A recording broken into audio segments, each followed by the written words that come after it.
예수를 믿으면서 살아갈 때 인생관이 무엇이냐라는 것에 대한 규정을 분명히 해야 될 필요성을 느꼈습니다.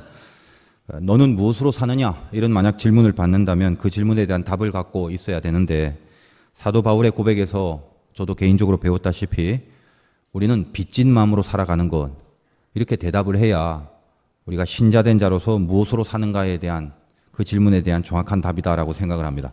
인생을 빚진 마음으로 살아갈 수 있다면 우리가 살아가는 동안에 만나는 수없는 선택 혹은 판단, 그런 결정거리들, 이런 것들에 대한 대부분의 올바른 해답은 굉장히 명확해집니다. 인생을 빚진 마음으로 살아간다는 것 자체가 하나님께서 우리들에게 요구하시는 가장 신자된 삶의 모습이 아닌가라는 생각을 해봅니다. 개인적으로도 제 인생을 오래 산 것도 아니지만 또 그렇다고 그래도 살 만큼 살았고, 아무튼 적당한 나이에서 이렇게 한번 돌아본다면 개인적인 그 체험도 참 많았지 않습니까? 여러분도 마찬가지겠습니다만, 하나님께서 도와주셔서 뭔가 이렇게 빚진 것 같은 그런 경우가 얼마나 많은지 모릅니다.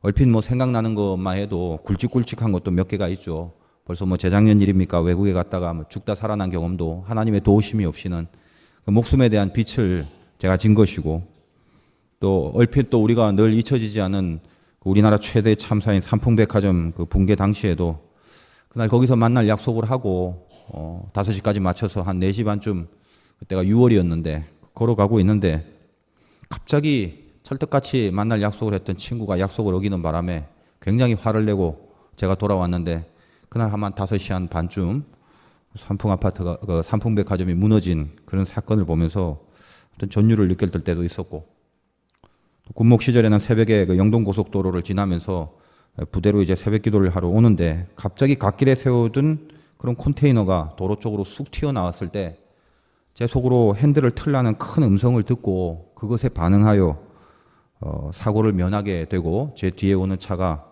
거기에 부닥쳐서 완전히 박살이 나는 그런 것을 백미러로 보면서 스스로 실제로 이 땅에서 그 외에도 얼마나 많겠습니까마는 실제로 이 땅에서 육신의 죽음을 건져준 은혜를 받은 것도 물론 이려거니와, 거기에 대하여 빚진 마음을 갖고 살아가는 것도 분명하거니와, 더 중요한 것은 죄로 말미암아 영원한 지옥의 형벌을 받아 마땅한 그런 죄인을 주님께서 대신 죽으시고 살리신 그 사건, 그것이 정작 저 자신에게 은혜로 다가오는 순간, 그리고 여러분에게도 나를 위하여 대신 죽으신 주님의 은혜가 은혜로 다가오는 그 순간, 그때부터는 더 이상 인생관이라는 게 무엇입니까?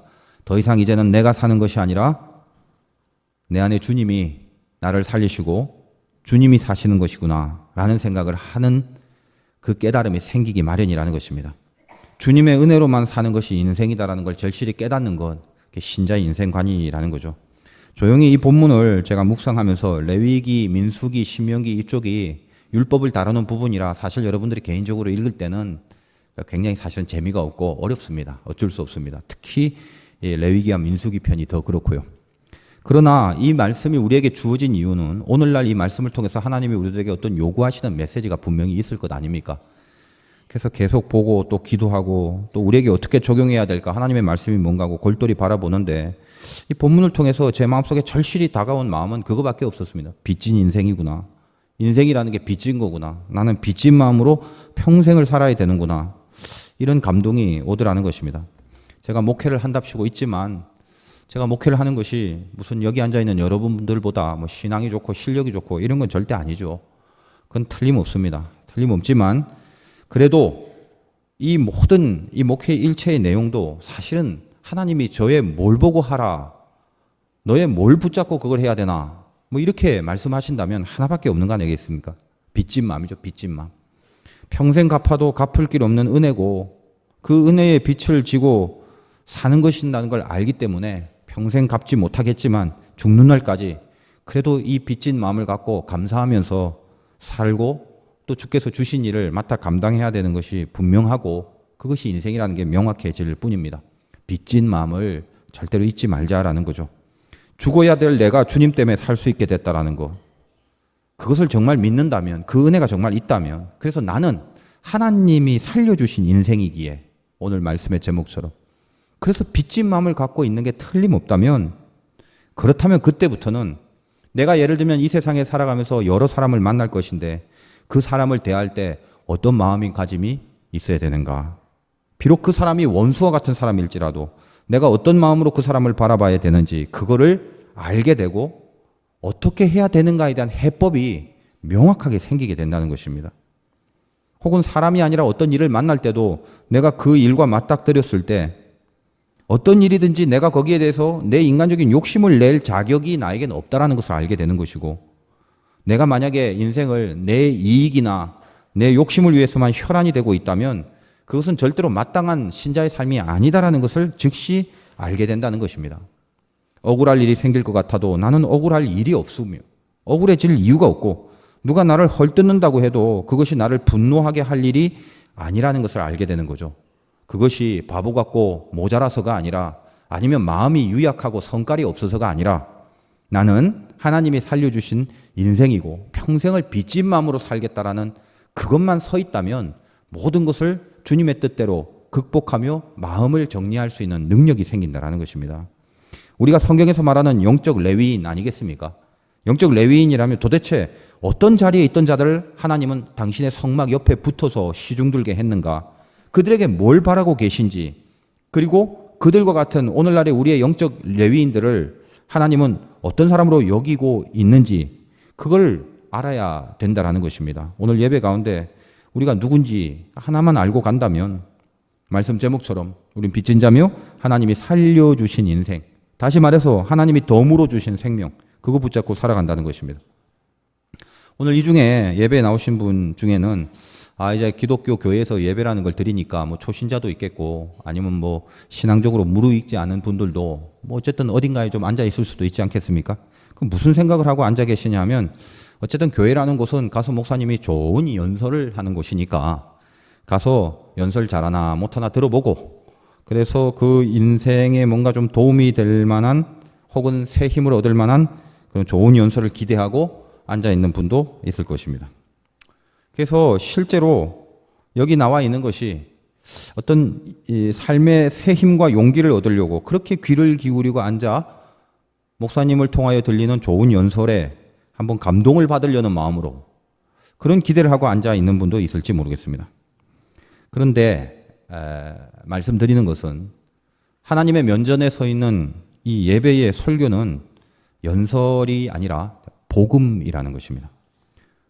그 복음은 뭐냐? 사람에게 가능성을 주지 않습니다. 너 이제 조금만 더 힘내. 조금만 더 하면 그 어려움을 이길 수 있어. 그래서 용기를 주고 새로운 힘을 주는 것도 복음의 어떤 열매들 중에 한 부분일 수는 있지만 그것 자체가 복음이 아니다라는 거예요. 새 힘을 주고 새 용기를 주고 좋은 감동을 주고 이런 연설적인 차원보다 그 전에 가장 밑바닥에 복음은 뭐냐? 어디서부터 시작해야 되나? 사람의 힘을 복닫아 줘서 난관을 이겨내는 힘부터 주는 게 아니라 하나님 앞에서 인간이라는 것은 아무짝에도 쓸모없는 죄인이라는 걸 깨닫게 하는 거예요. 그게 복음의 시작입니다. 그래서 초신자들이나 믿음이 없는 사람은 죄에 대하여 지적을 하고 아무짝에도 쓸모없는 그런 연약한 인생이다라는 얘기를 하면 참 듣기가 싫고, 그리고 늘 자존심이 상하는 법입니다. 그러나 복음은 할 수 없어요. 그 각성이 요구되는 말씀이 복음입니다. 그래서 안타깝지만 이 믿음이라는 은혜를 하나님이 우리에게 주시지 않으면, 우리에게 믿음이 없다면, 하나님이 은혜를 주지 않으면 예배를 통해서 들려진 복음은 절대로 깊은 동의가 속에서 이루어나지 않습니다. 은혜를 받아야만 우리에게 죄에 대한 각성이 생기고 내가 아무짝에도 쓸모없는 정말 빚진 마음으로 살아갈 수밖에 없다라는 그 사실에 깊은 동의와 오히려 그 동의가 나에게 깊은 평강을 주는 은혜로 자리 잡게 됩니다. 만약 혹시 새 힘을 얻으려고만, 뭔가 좋은 감동을 얻으려고만 기대하고 있다면 조금 핀트가 빗나간 것일 수도 있다는 것을 염두해 두시기 바랍니다. 물론 복음은 거기서부터 시작하여 우리들에게 결국은 새 힘을 주고 용기를 주는 열매도 분명히 있습니다. 차치하고 어쨌든 우리가 빚진 마음으로 살아갈 수 있는 자, 정말 빚진 마음이 그것이 우리에게 진짜 인생을 살아가는 인생관이 된다면 그 사람들은 진정한 겸손이 뭔지를 알고 살아가는 사람이 됩니다. 겸손한 척 하는 것이 아니라 진짜 겸손할 수밖에 없습니다. 빚진 마음으로 살겠다고 결단한 그 결심은 인생을 그 이상으로 더 강력하게 만드는 것이 없음을 나중에 알게 됩니다. 내가 빚진 마음으로 산다라는 결단을 할 때 가장 강력한 강력이 그때 임하는 것을 경험하게 됩니다. 빚진 마음으로 살아가는 사람만이 이 세상에서 가장 강팍한 욕심들, 돈의 욕심, 음욕의 욕심, 명예와 권세의 욕심, 이런 것을 넘어설 수 있는 강력한 신앙의 삶을 살 수 있게 된다는 것입니다. 뭐만이요? 빚진 마음. 이걸 갖고 있는 자만이. 내가 죽을 수밖에 없을 정도의 큰 빚을 하나님께로부터 탕감을 받았는데 더 이상 어디에 욕심을 낼 수 있겠습니까? 욕심을 낼 자격이 어디 있겠냐 이 말이죠. 굳이 만약 욕심이 본능이라면 굳이 우리가 가져야 될 욕심은 하나밖에 없단 말이죠. 거룩한 욕심이요. 하나님 앞에 다가가려는 거룩한 욕심. 그거 말고 우리가 또다시 가져야 될 욕심이 없다는 걸 알게 됩니다. 사람은 고래로부터 이 욕심이라는 게 늘 문제라서 어떤 종교나 철학이나 도를 닦는 방법이나 학문이나 공부나 도덕이나 윤리나 이런 것들 통해서 어떻게 하면 욕심을 없앨까라는 작업들을 많이 해왔습니다. 그런데 다른 어떤 방법이 욕심을 다스리는 방법과 우리 기독교가 욕심을 다스리는 방법은 차원이 다릅니다. 기독교는 욕심을 굉장히 중요한 죄의 근원으로 봅니다. 여러분이 많이 들어서 알다시피 욕심이 잉태하여 낳은 것이 죄고 이 죄가 결국 사망을 이루게 됩니다. 그러니까 우리들의 죄의 밑바닥엔 전부 다 욕심이라는 게 있단 말이에요. 철저하게 죄를 다스리려면 욕심을 정복하지 않으면 안 되는 건데 우리 기독교의 방법이 뭐냐? 다른 철학과 윤리와 도덕과 달리 무슨 도 닦고 마음을 비우는 게 아니라는 거예요. 기독교는 욕심을 없애는 방법이 하나밖에 없어요. 하나님이 나의 주고 마땅한 빚을 다 탕감해 주셨다는 거. 그래서 그 복음에 빚진 그 빚, 내가 복음에 빚졌다라는 그 마음이 나로 하여금 내 안에서 우러나오는 모든 욕심을 죽일 수 있는 능력이 되는 것입니다. 그게 우리 기독교 신자가 욕심을 없앨 수 있는 방법이에요. 하나님이 살려주신 인생이라는 걸 진짜로 깨닫는다면 내 인생이 하나님께서 살려주셔서 지금이 가능하다는 걸 알았다면 그 복음을 받은 자만이 우리의 욕심을 다스릴 수 있는 능력으로 변화되고 바뀌어질 수 있는 것입니다. 우리가 영적인 레위인이라는 것을 이 성경을 통해서 알아야 하는 것은 지금 레위는 성막의 옆에서 예배자 인생을 살도록 하기까지 하나님의 각별한 은혜가 있었지 않습니까? 예전에 우리가 지파 다룰 때 레위 어떻습니까? 칼을 들고 한 부족을 완전히 칼로 도륙을 한 엄청난 죄를 저질렀던 지파였는데 하나님이 그들을 불러서 예배자의 삶을 살게 하도록 그 은혜를 베푸셨잖아요. 우리와 같지 않습니까? 엄청난 죄를 짓고 살아가며 여전히 몸뚱아리는 교회에 있지만 한 주 동안 어떻게 살았는지 내 옆 사람도 모를 인생을 살아서 그래서 하나님 앞에 서면 정말 눈을 쳐들 수도 없고 고개를 들 수도 없는 그런 죄인이건만 하나님께서 우리를 예배의 자리로 불렀단 말입니다. 레위의 자리로 우리를 불렀단 말입니다. 그래서 이 레위는 어때요? 하나님 때문에 살아난 인생이거든요. 큰 은혜를 입은 하나님이 살려주신 인생이라는 거죠. 그래서 하나님은 그들을 살려주시고 그들에게 사명을 맡기셨습니다. 오늘 우리가 나 자신도 하나님이 살려주신 인생이라는 걸 안다면 오늘 레위에게 한 말씀을 분석해 보면서 도대체 어떤 삶을 레위에게 원하는가 우리에게 적용시켜야 되고 정말 내가 빚진 마음을 갖고 하나님이 살려준 인생이라는 동의를 하신다면 그래서 결국 우리가 해야 될 것이 뭔가를 너희는 이렇게 하라라는 오늘 레위를 향한 말씀을 통해서 어떻게 사는 것이 빚진 마음이며 하나님이 살려주신 인생인가를 점검해 볼 필요가 있다는 것입니다. 딱 하나만 말씀드리겠습니다. 우리가 하나님이 살려주신 인생이라면 절대로 기억해야 될 것이 첫 번째 하나, 그 첫 번째 하나를 철저하게 하나님 앞에 구별하라는 것입니다. 오늘 이 얘기를 이제 지금 해드리겠습니다.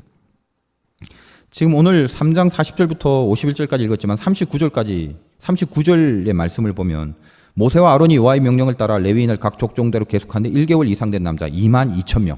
레위인은 20세 이상이 아니라 1개월 이상 된 남자부터 계수했다고 그랬죠. 총수가 몇 명이냐면 22,000명입니다. 그 다음에 40절 이하를 쭉 읽어보면 예를 들면 43절에 1개월 이상으로 계수된 처음 태어난 남자의 총계는 이때 이 남자는 이스라엘 자손 중에 42절에 보니까 레위가 아니라 이스라엘 자손 중에 처음 태어난 자를 계수하니까 1개월 이상으로 계수된 자가 2273명이란 말이죠. 자, 그럼 레위의 1개월 이상과 다른 이스라엘 백성의 1개월 이상의 차이가 있죠. 몇 명 차이가 있냐면 273명이 이스라엘 백성의 처음 난 자가 더 많다는 것입니다. 이 전체 내용의 가장 핵심적인 게 하나님이 레위를 뽑을 때는 대표자로 뽑았어요. 상징적으로.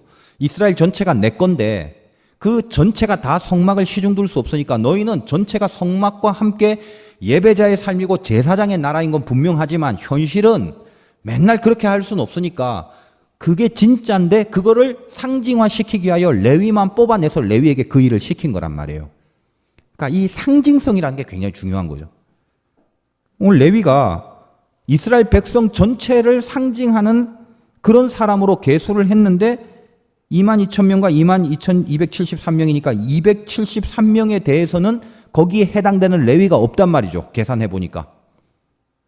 아시겠죠? 모르시면 할 수 없고. 273명을 대신 대표로 뽑을 얘네들에게 되는 레위가 없으니까 대신에 어떻게 했냐면 44절부터 그 이하가 뭐냐면 속전이라는 일종의 헌물을 받았단 말이에요. 그래서 쭉 읽어보면 지금 그 말이죠. 예를 들면 47절에 한 사람에게 5세겔씩 받되 성소의 세겔로 받으라. 한 세겔은 20계란이라. 그 더한 자의 속전을 아론과 그의 아들들에게 줄 것이니라. 자, 뭐에 대한 속전이라는 것입니까? 46절 다시 한번. 이스라엘 자손에 처음 태어난 자가 레위인보다 273명이 더 많은 즉 거기에 해당하는 레위인이었기 때문에 돈으로 받는 거예요. 돈으로. 그 돈이 뭐다? 두당 5세겔인데 이 5세겔이면 성인 남자가 한 20일 정도 일한 품삯이 됩니다. 자, 이렇게 하는 취지가 뭔가? 이제 이게 중요한 것입니다. 하나님은 이스라엘의 처음 난 자 대신에 레위인을 대표로 뽑았고 여기 읽어보면 처음 난 가축 대신에 레위인의 가축을 취했단 말이에요. 이 말은 다 취해야 되는데 대표로 취했단 말입니다. 대표로 취하는 모습을 통해서 다 취했다라는 것을 상징화시키는, 즉 하나님 안에서는 쌤쌤이에요. 그게 대표를 붙잡는다는 게. 잘 따라와 주셔야 됩니다. 우리 삶 속에 적용을 시키려면. 그렇다면 이런 대표성이라는 것이, 이 상징성이라는 게 어디서부터 출발됐나? 성경은 왜 자꾸 첫 아들 장자 그러냐라는 거예요. 처음 난 것이 왜 중요하냐? 첫 번째니까 순서로 1번이니까 중요하지 않습니까?도 물론 말이 됩니다만 더 중요한 영적 의미는 하나님 앞에 첫 장자, 첫 것이라는 것은 무조건 유월절의 사건과 반드시 연결이 되어 있습니다. 여러분 알다시피 유월절이 어때요? 하나님의 사자가 애굽의 장자를 다 쳤는데 이스라엘의 장자는 치지 않았죠. 보혈의 힘으로 패스오버 유월했다는 것입니다. 그게 이스라엘의 첫 출발이거든요. 그러니까 그 첫 장자라는 것, 첫 번째라는 건 하나님 편에서는 뭐냐 하면 순서상 1위가 중요한 게 아니라 내가 은혜로 살려준 존재이기 때문에 내 거라는 의미가 있단 말이에요. 그게 네가 사는 게 아니라 내가 준 은혜로 살아가는 너는 내 거다. 하나님의 소유라는 거예요. 그래서 보혈이 살린 존재가 첫 번째라는 의미입니다. 이거를 상징화하려고 실제로 성막은 레위 지파가 옆에서 딱 붙어갖고 시중을 들지만 이스라엘이라 하면 모름지기 제사장 국가이기 때문에 모든 이스라엘이 다 성막에 딱 붙어갖고 하나님의 성막과 예배를 중심으로 살아야 된다라는 것을 하나님이 스스로 요구하시고 그거를 인정하는 하나의 모습으로 레위만을 대신해서 상징적으로 섬기게 하면서 하나님은 너희들은 전체, 레위만 보니까 너희들 전체가 레위가 하는 것으로 다 내가 인정하겠다라는 하나님의 인식의 패턴이라는 거예요, 이게. 자, 아주 쉽게 말하면 이거는 이제 맞는 예는 아닙니다. 이해를 돕기 위해서. 자, 화도교의 대표가 저라고 칩시다. 예를 들면 인간적인 대표가. 그래서 하나님이 화도교의 영성을 보기 위하여 담임 목사를 딱 바라보고 임 목사가 괜찮네. 그럼 화도교회를 괜찮다라고 여기기로 했다는 거예요. 이 레위인들이 열심히 성막을 수종들고 하나님 앞에 충성스럽게 일하는 걸 보고 이스라엘 전체가 그렇다고 하나님이 여기기로 작정을 하셨다는 게 중요한 거예요. 왜? 얘네들이 첫째예요. 얘네들은 보혈로 내 거가 된 거예요. 그것을 보이라. 지금 이런 거거든요. 조금 이게 글쎄요, 이해가 바로 되신 분들도 있겠지만 좀 어려울 수도 있는데, 그렇기 때문에 273명이라고 오바된 이 사람들을 하나님이 무시할 수 없어요. 왜냐하면 이거는 전부 한 명도 남김없이 내 거가 돼야 되거든요, 이스라엘이라면. 그래서 273명에 해당하는 레위의 숫자가 없으니까 그걸 상징적으로라도 어떻게든 내 거로 합기 위하여 속전, 그것을 구속하고 대신해주는 헌금으로 한 명도 남김없이 한 명에 해당하는 것들을 하나님이 다 받으심으로 이 영적 원리 안에 모두가 예외 없이 들어가기를 원하시는 그 구절이 오늘의 본문입니다. 레위가 모든 이스라엘의 대표로 이 성전을 위하여 평생을 섬겼듯이 우리가 살면서 뭔가 첫 번째 되는 그 하나를 절대적으로 하나님 앞에 드려야 될 것을 하나님 우리를 메시지 시키고 있어요. 자, 이 말을 왜, 이 본문에 레위를 대표로 하여 이랬던 걸 왜 우리에게 지금 얘기하냐? 너희도 봐라. 네 삶 속에 레위라는 게 있어요. 그러니까 우리의 많은 것들 중에 하나님께서 레위로 여기시는 어떤 대표적인 하나, 상징적인 하나를 확실하게 하나님 앞에 지켜 보여드림으로 내 전체를 하나님이 인정하겠다라고 약속을 하시는 거거든요. 이게 좀 어렵죠. 그러니까 지금 제가 뭘 하나님 앞에 첫 번째 걸 드려라 하니까 그냥 쉽게 생각하면 자꾸 헌금으로 자꾸 생각을 할 수 있는 경우도 많은데, 물론 헌금도 그 중에 하나입니다. 근데 헌금을 드리라는 말보다 훨씬 깊은 이야기고 훨씬 더 진한 이야기거든요. 그러나 이해를 돕기 위해서 헌금 얘기를 한번 그럼 해봅시다. 예를 들면 우리는 11조를 합니다. 근데 11조는 10분의 1을 하나님 앞에 드리는데 이 세상 사람들은 이게 참 불만이죠. 왜 11조를 드려야 하냐, 이제 그런 얘기를 많이 합니다. 그러니까 11조라는 것을 왜 하냐, 10개 중에 하나님은 전능하시니까 그래도 도와주셔서 내가 10개를 얻었으니까 하나님은 전능하시니까 하나만 드셔도 되고 나는 연약하니까 9개는 내가 먹을게요 하면서 하나님과 내가 서로 이렇게 가르고 나누기 식으로 하려는 게 11조가 아니에요. 11조란 개념은 나를 살려주신 하나님 앞에 내가 빚진 마음으로 살아가는데, 빚진 마음으로 살아가는 자에게 어떤 소득과 어떤 수확이 있었다면 이거는 절대로 내 거라고 생각을 안 하겠죠. 왜냐하면 나는 하나님이 살려주신 인생이고 평생 빚을 진 사람인데, 하나님이 주셨으니까 주신 분도 하나님이고 거두시는 분도 하나님이, 모든 것이 다 하나님이죠. 이 진심의 신앙 고백이 있다면 이거를 상징화시켜서 대표적으로 이 상징을 우리 이 고백, 신앙 고백 속에 굳건히 하나님 앞에 보여드리기 위하여 하나님 앞에 11조라는, 즉 10분의 1만 드려서 10분의 1이지만 내 전체를 하나님 앞에 드린다라는 상징적인 헌물을 하는 거예요. 그러니까 한번 생각해 보세요. 하나님, 내가 지금 오늘 소득이 이런데 이거 참 어렵습니다. 이거 갖고 살기도. 근데 꼭 성경에 11조를 드리라니까 안 드릴 수는 없고요. 내가 아무튼 드리긴 드리는데, 아무튼 하나님은 1만 가주셔도 충분하니까 나머지 9는 제가 아무튼 갖고 살겠습니다. 어쨌든 1이라도 좀 잘 드리게 해주세요. 만약 이런 마음을 갖고 11조를 드린다면요, 하나님과 나와 나누겠다는 식으로 11조를 드리는 순간 그때부터는 11조 내는 게 그렇게 갈등이 돼요. 이상하게 모자라고, 이상하게 아깝고, 딱 그 11조 드리는 그것만 내가 쓸 수 있으면 딱 해결이 되는데 그것 때문에 해결이 안 되는 거예요. 늘 그런 갈등들이 계속 오게 돼 있어요. 아깝고 갑자기 은혜가 떨어지면 딱 싫고 한번 건너뛰고 싶고. 그러나 뭐예요? 나눠 갖기식이 아니라 10분의 1의 상징일 뿐, 빚진 마음으로 살아가는 나의 전부가 하나님께로부터 온 겁니다라는 고백이 있는 자에게는, 그럴 땐 뭐예요? 이 11조는 그 겸허한 신앙 고백을 담아서 하나님 앞에 드리는 거기 때문에 모두 다 하나님의 것입니다라고 드리는 그 고백으로 드려야 온전한 11조가 되는 거예요. 그러니까 여러분이 지금까지 11조 드리시는 분도 오늘 예배를 듣고 나서 드릴 때 기도하는 마음을 좀 바꾸시기 바라요. 하나님, 이거 주셔서 감사합니다 정도가 아니라 완전히 더 깊이 하나님, 이 모든 게 다 하나님 겁니다. 지금 비록 이렇게 10분의 1을 드리지만 이거는 하나님이 다 주신 거다라는 것을 정말로 고백하는 겸허한 마음으로 나는 빚진 자입니다를 고백하는 것이니 하나님께서 다 가지십시오. 다 하나님의 것입니다. 또 다 하나님께로부터 온 것입니다. 저는 감사밖에 없습니다. 이런 마음으로 여러분이 11조를 드린다면 아마 더 축복이 있고 은혜가 있는 그런 진짜 의미를 갖고 있는 헌금이 되지 않을까, 이런 생각을 하게 된다는 것입니다. 젊은이 예배 끝나고 나서 가끔 이제 젊은이들이 오늘 취업을 하지 않습니까? 그럼 이제 취업을 하면 첫 봉급을 받으면 그것을 첫 열매라고 해서 이렇게 헌금을 하는 청년들이 이제 가뭄에 콩나듯이 조금씩 있어요. 그 누가 그거 강요한 것도 아닌데 어디서 주워 들었는지 그 첫 봉급을 갖고 와서 이렇게 드리는 모습을 보면 참 마음이 흐뭇해요. 뭐 그렇게 하라고 제가 얘기한 적도 별로 없는 것 같은데 다 갖고 온단 말이에요. 첫 열매라고.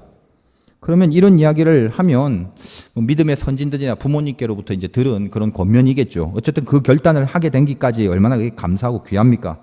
근데 이런 이야기를 하면 믿음도 없고 그냥 혼자 스스로 나름대로 똑똑하다고 착각하는 사람들은 무슨 얘기를 하냐면, 아니 사람이 먹고 살아가는데 돈도 필요한 건데 어떻게 10원도 안 남기고 다 헌금하면 뭘 먹고 살라고 하냐, 그런 불합리한 신앙생활을 하냐, 이런 식으로 얘기를 해요. 맞아요. 불합리한 거. 자기도 먹고 살아야 되는데 다 드리면 그거 어떻게 해요, 그날 한 달은. 근데 그게 뭐냐, 그 한 달 내가 죽겠다는 거예요. 그거는. 그러니까 이거는 나한테 없는 거예요. 다 하나님 거예요. 그 한 달만이 하나님께 아니라 그 첫 번째 봉급을 하나님 앞에 드리면 내 평생이 다 하나님께로부터 온 거라는 고백을 상징화시킨 거예요. 그러니까 하나님은 딱 한 번 받으시지만 그 한 번을 통하여 그 평생의 삶이 하나님의 것이다라는 고백을 받아주시는 거예요. 이걸 상징성이라고 하는 거예요. 제가 이런 얘기를 계속하는 결론이 이제 나중에 나옵니다. 여러분이 아무튼 잘 따라와 주세요. 지금 어떤 마음으로 레위 사람들에게 하나님께서 이런 것들을 요구하시는지. 그렇다면 그 첫 번째 열매, 첫째 것의 진의는 이 직장, 내가 맡은 이 일, 이 봉급, 나한테 비롯된 게 하나도 없다라는 거죠. 다 하나님이 주신 거다라는 고백이기 때문에 이 모든 것이 하나님의 것입니다라고 고백하는 가장 밑바닥에는 어떤 깨달음이 깔려 있어야 그 고백이 가능하냐? 딱 하나란 말이죠. 하나님이 살려주신 인생입니다. 이게 깔려 있어야 이 모든 게 가능해요. 하나님이 살려주신 인생이고 나는 빚진 마음으로 살 수밖에 없는 존재입니다라는 의식이 없다면 지금 제가 말씀드린 건 하나도 할 수가 없어요. 하더라도 갈등이에요. 하더라도 온전하지 못해요. 여러분 이제 헌금 얘기도 좀 했지만 예배 한번 봅시다. 주일 예배가 대표적인 상징을 갖고 있는 의미가 무엇입니까? 하나님이 우리에게 원하시는 것은 주일날 이 시간 한 시간 달랑 드리는 걸 원하는 게 아니라 매일 매순간 매번 하나님의 면전에 서기를 원하시죠. 레위가 그랬듯이. 그게 우리에게 바라시는 하나님의 진짜 마음이에요. 매 시간 하나님이 앞서 나가셔야 되는 거예요. 그런데 우리가 세상에서 살면서 어떻게 현실적으로 매일 몇 시간 예배 드려요? 그렇게 안 되잖아요. 그리고 하나님이 왜 그걸 모르시겠어요? 그러니까 이 세상에 살다가 주일에 예배를 드리면서 고백하는 신앙이 뭐냐 하면, 하나님 단 한 번이지만 일주일을 하나님 앞에 예배 드립니다. 이 일주일을 하나님의 면전에서 살겠습니다라는 고백을 하는 자리. 이 한 번을 보시고 나에게는 한 번이지만 하나님은 이 한 번의 상징성을 통해서 매 주간을 우리를 예배자로 분명히 여기신다라는 의미라는 거예요. 조금 더 축소해 볼까요? 아침에 일어나서 교회로 새벽 기도를 오시는 분도 있고 아니면 그냥 혼자서 일어나서 기도를 하는 그런 분들도 있습니다. 그 매일매일 중 첫 번째 시간을 하나님 앞에 기도하는 것은 그 첫째 되는 첫 번 시간, 이게 우선순위적으로 중요한 것도 맞지만 그거보다 더 깊은 의미는 그 첫 번째 하나의 상징이 하루 전체를 대신하는 거예요. 오늘 내가 아침에 눈을 떠서 기도하거나 교회에 나가서 새벽 기도를 한 사람은 그 하루 전체를 기도하는 마음으로 살고 그 하루 전체를 기도 속에서 하나님이 도와주신다는 것으로 하나님께서 받아주신다는 거예요. 그걸 상징성이라고 하는 거예요. 이제 조금씩 조금 구체적으로 마음에 와닿죠. 이 상징성, 레위라는 영성이 뭐 때문에 하나님이 이스라엘에서 레위를 빼왔는가, 이게 우리 삶 속에 조금 적용이 될 수 있을 것입니다.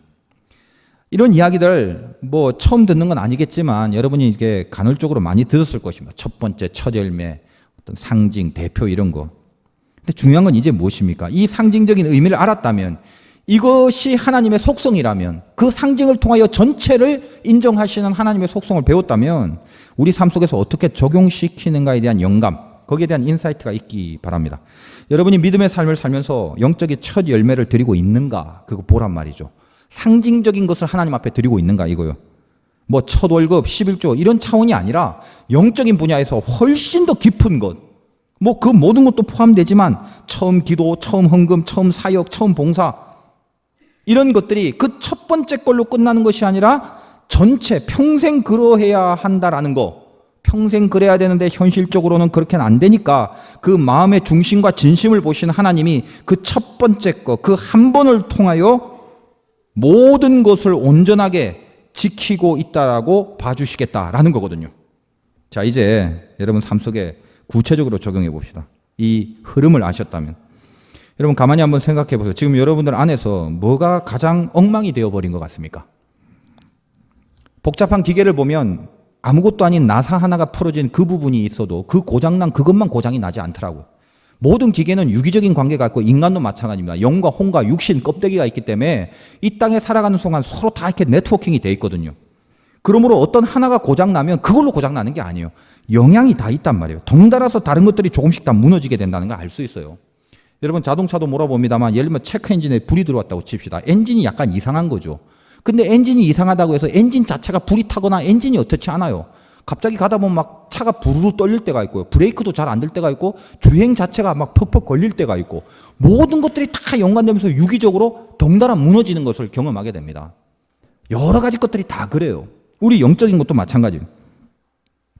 예를 들면 인간이 내 속에서 영적으로 네트워킹이 된 게 많으니까 어떤 하나가 무너지면 다른 건 자꾸만 덩달아 무너지기 시작하고 또 반대로 별거 아닌 것 같은데 하나를 강하게 세우면 이상하게 덩달아 다른 것들이 따라 세워지는 것을 경험하게 된다는 거예요. 이게 유기체의 속성이거든요. 오늘 우리가 진짜 레위인으로 살아가려면 그리고 예배자로 살아가려면 그리고 내가 빚진 마음을 그래서 빚진 마음을 갖고 살아가는 하나님이 살려주신 인생이다라는 거 그걸 알고 살아가려면 여러분의 영성과 인생 속에서 상징적인 하나를 반드시 하나님 앞에 드려야 된다는 거예요. 그것부터 시작해야 된다는 말입니다. 그 상징적인 하나가 내가 봤을 때 별로 사소하게 보이는 하찮게 보이는 것일지라도 중요한 건 하찮으냐 하찮으지 않냐가 아니라 철저하냐의 문제거든요. 그 하찮게 보이는 것일지라도 철저하게 그 상징성을 지켜나가면 다른 굵직한 영성들이라도 그 하나를 따라서 신비하게 세워지는 경험을 하게 된다는 거예요. 그게 레위의 영성, 레위 원리예요. 반대로 아무것도 아닌 것처럼 여겼던 사소한 게 하나가 툭 무너져 버리면 덩달아 가장 큰 비중 있는 덩어리들이 영향을 받아서 여지없이 흔들리는 거, 그걸 볼 수 있다는 거예요. 더 쉽게 하기 위해서 아주 쉽게, 예를 들면 어떤 사람이 늘 그 거짓말이 태생적으로 잘 되는 사람이 있어요. 그래서 그것 때문에 늘 영혼이 엉망진창이 되는 사람이 있어요. 어디 가면 뭐 남의 얘기 막 근거도 없는 얘기 막 하고 거짓말로 지어내고 뭐 이런 거, 남을 해코지하려는 악한 의도도 있고, 그러니까 그건 뭐 어떻게 태생적인 그런 게 있거든요. 어느 날 은혜를 받아버렸어요. 많은 신앙적으로 세워야 될 것들이 얼마나 많은지 몰라요. 예배도 철저하게 나가야 되고 기도도 해야 되고 다른 죄도 안 지어야 되고 많은 것들이 있지만 그 사람을 최종적으로 엉망으로 만드는 것이 거짓말하는 영성이기 때문에 이 거짓말하는 거에 대한 남들이 봤을 땐 거짓말이라는 게 어떤 죄 중에는 그렇게 큰 상대적으로 비중이 없잖아요. 보통 생각하기를. 근데 그 사람한테는 그 거짓말이 자기를 엉망으로 만드는 요소단 말이죠. 그래서 일종의 어떤 상징적 결단을 하는 거예요. 하나님, 은혜를 받았으니까 내가 이 레위의 원리처럼 내 안에 많은 온전한 것들이 세워질 것이 필요하지만 요 사소하게 보이는 거짓말 하나, 나는 절대로 거짓말을 안 하겠습니다라고 하나님 앞에 갖고 나와서 그거를 목숨을 걸고 하나님을 생각하면서 지켜나가는 거란 말이에요. 그러면 신비하게 그거 하나를 지키는 이 레위의 영성 때문에 다른 모든 것들이 따라 덩달아 회복되는 은혜를 맛보게 돼요. 이게 아주 기가 막힌 영적 원리예요. 신비하게 알고 사셨습니까 혹시? 반대로 거꾸로 엄청나게 크고 센 것들을 잘 지켜가는 사람이다 할지라도 아무것도 아닌 작은 일에 방심해서 하나의 나사가 딱 풀려버리면 그때부터 이상하게 큰 영성들이 금이 가기 시작하는 걸 깨닫게 돼요. 아무것도 아닌 거에 주르르르 무너지기 시작한다는 것입니다. 좀 추상적으로 말씀드려서 어쩔 수 없어요. 왜냐하면 그 모든 상징성은 여러분 각자의 인격과 캐릭터에 따라서 다 다르기 때문에. 그래서 오늘 한번 하나님 앞에서 나의 상징성으로 드려야 될 것이 무엇인지 성령께서 우리 마음속에 이렇게 말씀해 주시는 음성을 들어봤으면 좋겠어요. 쉽게 말씀드리면 좀 더 내가 지금 저지르고 있는 죄성들이 많은데 가장 하나님 보시기에 뭔가 악한 게 있을 거예요. 사람마다 달라요. 나를 가장 잘 엉망으로 나를 가장 잘 무너뜨리는 뭔가가 있단 말이죠. 근데 그게 참 끊기 어렵고 참 자르기 어렵고, 근데 그거 하나를 레위의 영성처럼 딱 하나의 상징으로 삼고 나서 철저하게 그거 하나를, 그 첫 번째 그거를 과감하게 하나님 앞에서 다스리는 거예요. 잘라버리든가 끊어내버리든가 내 전체를 온전히 하나님 앞에 드리게 돼야 됨이 맞지만 거기까지 우리가 못하기 때문에 레위의 영성 하나를 뽑아내서 철저하게 그것만 집중하고 그것을 자르고 그걸 끊고 그것을 주의 이름으로 다스리기 시작하면 내 마음의 중심이 전체가 온전해지는 것으로 하나님께서 이끌어 주시는 은혜가 나온다는 거예요. 거기서 보세요. 안 해야 하는데 하고 있는 거 있습니까? 안 해야 하는데 하고 있는 거. 지금 캐캐 묵은 사람은 성령께서 이 말씀을 들을 때 너 그거 안 해야 되잖아 하는데 그걸 딱 들었는데도 싹 스쳐 지나가 버려. 왜냐하면 캐캐 묵어갖고 오랫동안 둔감해져 버렸어요. 이미 굉장히 힘들어요. 그러면 벌써 들렸어요. 들렸는데 쑥 하고 그냥 버려버렸어요. 왜? 지금까지 해왔는데 뭐 이것 때문에요. 죽어도 안 바뀌어요. 천국 가기 싫은지는 모르겠지만 변하셔야 돼요. 해야 하는데 안 하고 있는 것들 많죠. 언제부터 그걸 내가 했어야 되는데 하면서 1개월, 1년, 5년, 10년 너무 안 하고 있기 때문에 하라는 얘기를 못 하잖아요. 힘들죠. 그냥 간단하게 예를 들어볼게요. 자, 철야기도 나오세요. 한 번도 안 나오신 분이 있죠? 1년에 한 번 정도 나오신 분이 있으니. 자, 철야기도 나오세요. 결심하세요. 그러면 속으로 쓱 그래, 나는 이게 예수 믿고 살아가니까 철야도 한번 나와야지 라는 생각이 있는데 이제까지 안 했잖아요. 그러니까 나하고는 상관없는 말이 돼버리는 거죠. 제가 무슨 철야기도가 구원을 당락하는 결정적인 요소가 아니라 예를 들어서 지금 하는 얘기예요. 여러분 속에서 그냥 스쳐 지나 보내는 게 얼마나 많은지, 성령이 내 속에서 하라고 분명히 던져준 이 찝적임이 있는데 싹 무시하는 거죠. 싹 무시한다면 좀 잔인하니까 하나님 앞에 오랫동안 안 해왔기 때문에 둔감하여 그게 내 폐부를 찌르지 못하는 거죠. 그렇게 계속 살아가는 거예요. 너무 완벽하려고 하고 목표가 너무 많은데 너무 많은 목표를 너무 완벽하게 하려면 절대 쉽지 않잖아요. 하나님이 이스라엘에 그걸 알기 때문에 레위를 뽑은 거라. 우리에게도 마찬가지는 그 다 어떻게 하냐. 내가 너의 연약함을 아는데 그러나 네 중심과 진심이 정말 하나님 앞에 빚진 마음이고 정말 하나님이 살려주신 인생으로 살아가는 진심이 있다면 아무것도 안 바랄게. 네 안에 레위를 하나 뽑아내라. 그 상징적인 하나를 정하고 하나님을 생각하면서 거기에 내 의미와 가치와 목숨을 걸고 하나님 때문에 이거를 지키는 믿음이 있다면 힘들더라도 결국 끝까지 이끌어 갈 게다. 그 성막과 회막의 이동을 가나안까지 끝까지 이끄시는 하나님의 인도하심이 있을 거다라는 거예요. 이 말은 이제부터 하는 말은 참 수준에 안 맞아서 제가 하기가 싫은데 우리 화도교회는 수준이 높아서 이 말을 하면 안 되지만 그래도 한번 해보자는 거예요. 여러분 들으실 필요가 없어요. 지금부터 하는 말은 굉장히 수준이 낮아서 다 해당이 안 되니까. 술만 하나 끊으시란 말이에요. 그 아무것도 아닌 하나에 하나님 생각하면서 좀 달려들어 보세요. 그게 레위라니까요. 그 사람의 다른 게 엉망이고 모든 게 완벽하진 않아도 그거 하나만 끊어도 죄송해요. 여러분같이 수준 높으신 분들한테 이런 초신자들 저 세상에서 놀다 온 사람들에게나 해야 될 설교를 하고 있으니까 내친김에 하나 더 담배만 하나 끊어보란 말이에요. 담배만. 여기 뭐 들을 필요 없잖아요. 뭐 여기 술, 담배 한 사람 없으니. 하나님은 명심하세요. 빚진 마음으로 살기 때문에 그거 하나를 레위로 받아주셔서 전체를 일으켜 세우시는 은혜를 베푸신다는 거예요. 아시겠습니까? 너무 완벽하고 무슨 온전하게 뭘 하려고 하들들 마세요. 우리는 그럴 수가 없어요. 레위 하나 뽑아내란 말이에요. 하나님이 보는 가치가 있어요. 하나님이 보는 가치. 남에 대하여 헐뜯는 말 안 하기. 어떻게 그렇게 입만 열면 남에 대하여 헐뜯는 말이 그렇게 재밌는지 몰라요. 그리고 그 말을 들으면서 아니다 생각하면서 한 번도 거기에 대해서 반대 의견을 안 하고 같이 헐뜯어요. 재밌으니까. 마음속에 그걸 레위로 한번 뽑아내. 하나님, 내가 재봉틀로 그냥 입술 내가 한번 이것만큼은 하나님 앞에 목숨 걸고 지키겠습니다. 조금 극단적으로 말하면 오해하지 마세요. 내가 주일날 어디 놀러 가는 일이 있어서 예배를 못 드릴지라도 내가 남 헐뜯는 것만큼은 안 하겠습니다 정도의 이 레위는 대표성을 갖고 있는 거예요. 그렇다고 예배 안 넣으면 안 되죠. 극단적으로 얘기를 하는 거예요, 제가. 그게 대표성이 주는 영적 원리란 말이에요. 시간 정해놓고 무슨 일이 있어도 그 시간은 하루에 5분이든 3분이든 눈 뜨고든 눈 감고든 어쨌든 내가 정한 하나님과의 관계 속에서 그 시간만큼은 세상이 무너져도 눈 감고 하나님 앞에 기도할 거다, 이거. 그거를 무조건 지키는 거예요.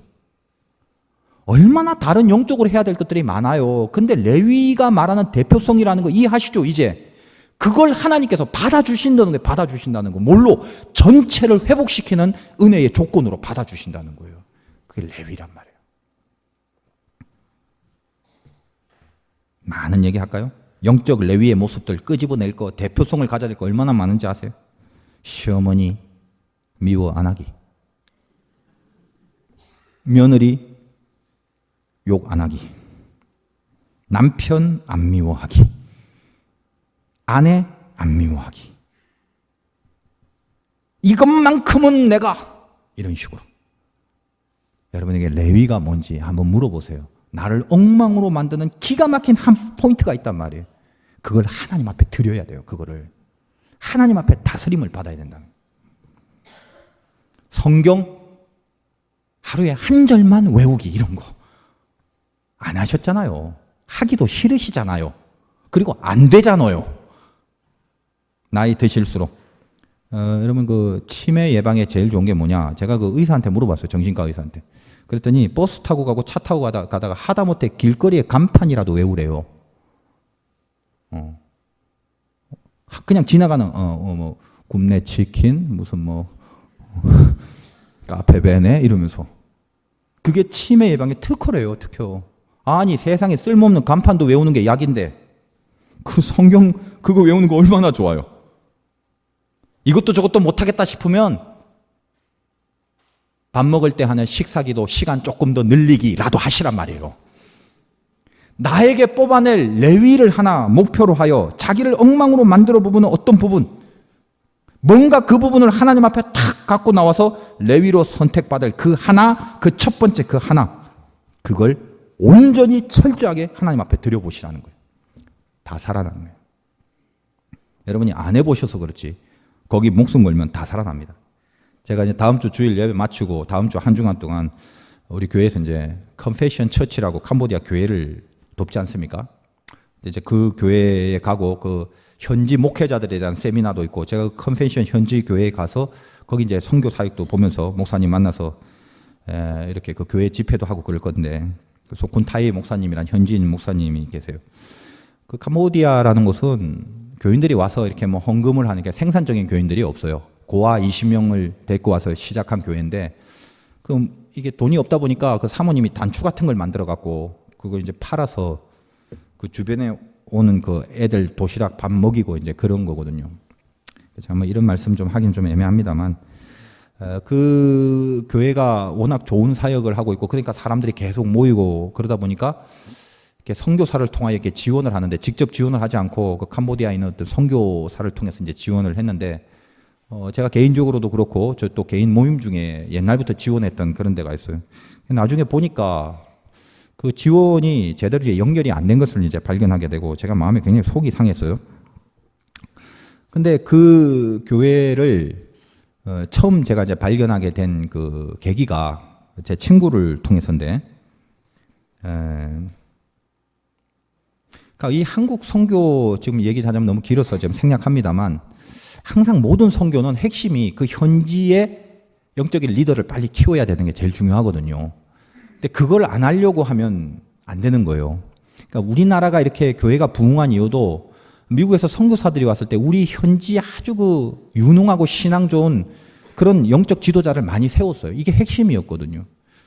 지금 조금 아무튼 우리가 선교의 방향이나 이런 것들이 아무튼 뭐 제가 이런 말 하면 좀 주제 넘을지 몰라서 그렇습니다만 어쨌든 좀 현지인을 키우고 자기 세력보다는 현지인을 키우는 데 집중해야 되는 게 지금 분명히 맞는데 잘 안 되고 있는 게 사실 현실이에요.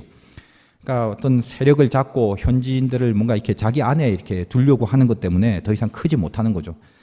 제가 그래서 이 교회를 알게 된 계기가 우리 친구 때문인데 그 친구한테 말해서 직접 이제 지원을 바로 갈 수 있도록 이제 그렇게 이제 조치를 취했고 우리 교회에서도 그 컴패션 처치를 아마 작년부터 이렇게 돕고 있습니다. 근데 그 교회는 아마 다른 교회에서 이 지구상에 있는 교회 중에서 유일하게 화도교회만이 그 교회를 현지 교회를 직접 지원하고 있어요. 저는 그런 게 참 뜻깊다라고 생각을 하는데 그 친구가 그 귀한 교회를 발견하기까지의 과정이 있는데 전에도 여러 번 제가 간증을 했습니다만 그거 다 할 수는 없고요. 뭐 여러분 다 잊어버리셨겠지만 제가 지금 이 말씀드린 이 주제 때문에 어차피 이 모습 또 이 일화가 제일 적당하여 다시 한번 말씀드립니다. 이 지금 캄보디아 가서 그 현지인 교회를 직접 한국 사람이 목사도 아니고 선교사도 아닌데 그 친구가 가서 이제 섬겨주고 있어요. 현지인들과 같이. 어쨌든 이건 충분히 설명해야 개념이 전달이 되는데 좀 어려운 거예요. 이게 사실은. 근데 그러기까지 이 친구가 예전에 몇 년 전에 저에게 찾아와서 이 친구는 아주 뭐 공부도 잘했어. 고려대학교 경영학과를 나와서 좋은 회사에서 잘 지내고 있다가 큰 그 부도가 나는 바람에 아무튼 하나님 앞에 더 가까이 되게 됐는데 이 친구한테 제가 두 가지를 명했다고 생각나시는 분 있을 것입니다. 앞으로 하나님이 너를 붙잡아 주기 위하여 내가 할 수 있는 건 없지만 제가 시골에서 목회할 때였거든요. 두 가지를 하자. 그게 제가 지금 가만히 본문을 보면 하나의 레위성 같았어요. 자, 하나는 뭐냐면 술을 너무 많이 먹으니까 이 친구가 그 술 먹고 응급실에 실려갔다 나오면서 위장 빵꾸가 났는데도 나오면서 회장 술을 먹었을 정도로 엄청난 술꾼이었단 말이죠. 그리고 기도를 해야 된다는 걸 알지만 뭐 새벽 기도 한 번 한 적이 없고 그래서 두 가지를 얘기했어요. 절대로 술을 먹지 마라. 삼계탕에 나오는 인삼주라도 먹지만 술 냄새도 먹지 마라. 그거 하나와 무조건 새벽에 나와서 1시간씩 기도해라. 그 두 가지요. 근데 친구가 목사이지만 친구라서 뭐 그런지 뭐 이렇게 비중은 없잖아요. 근데 제 말을 끝까지 듣더라고요. 정말 놀라울 정도로 순종을 했단 말이에요.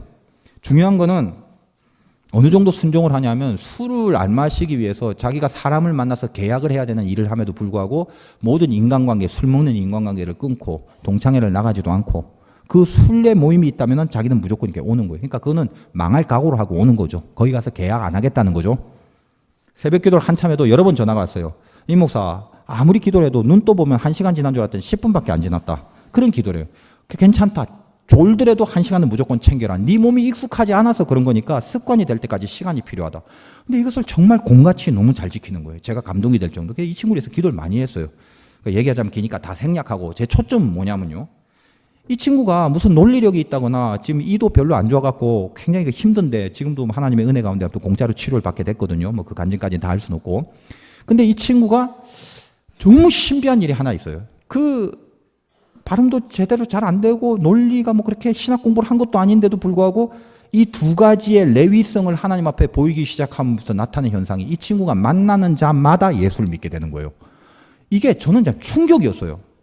목사라서 은혜는 알지만 가만히 분석을 해보면 이런 경우가 굉장히 쉽지 않거든요. 누구를 전도한다는 건 천만금 돈 줘갖고 되는 게 아니에요. 여러분이 한 사람 전도하지만 어렵잖아요.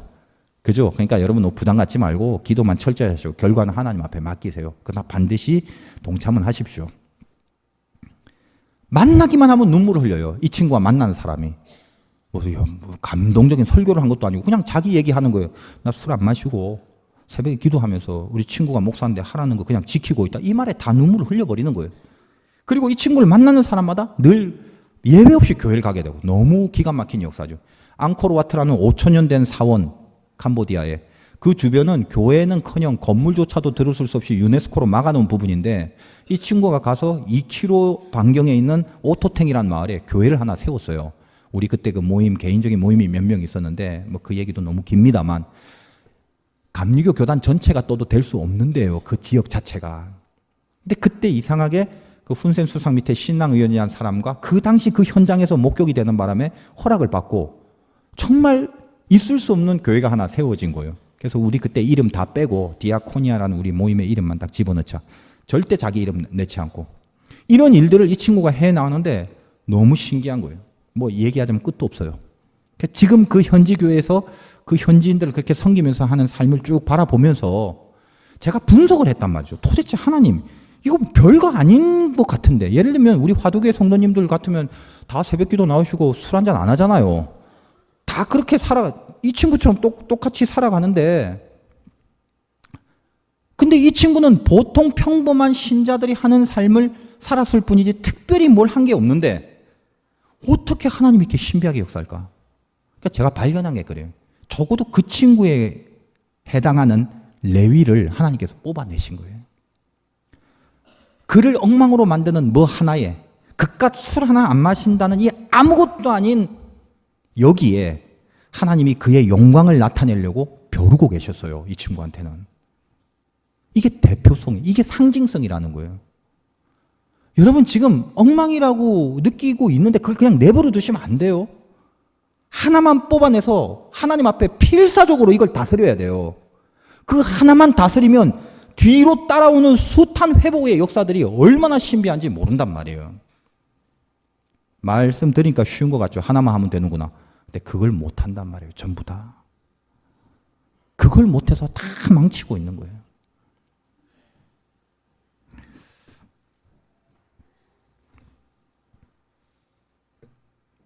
생략하고 여러분 마음속에 오늘 이 예배를 통하여 요약을 한번 해봅시다. 여러분 빚진 마음 잊지 마세요. 우리가 뭡니까? 복음의 빚진 자고 은혜의 빚진 자고 하나님이 살려주신 인생이잖아요.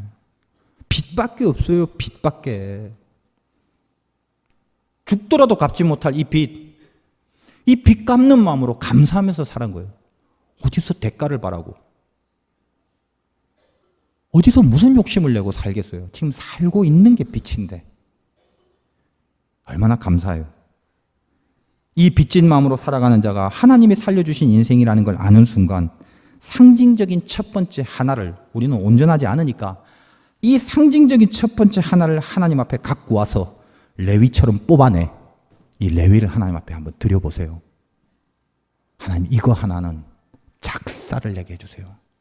하나님 이거 하나는 철저하게 세워지게 해주세요. 하나님 이거 하나는 온전히 한번 받아주세요. 그게 신앙입니다. 하나님께서 오늘 이 레위를 통하여 이 원리를 우리에게 주십니다.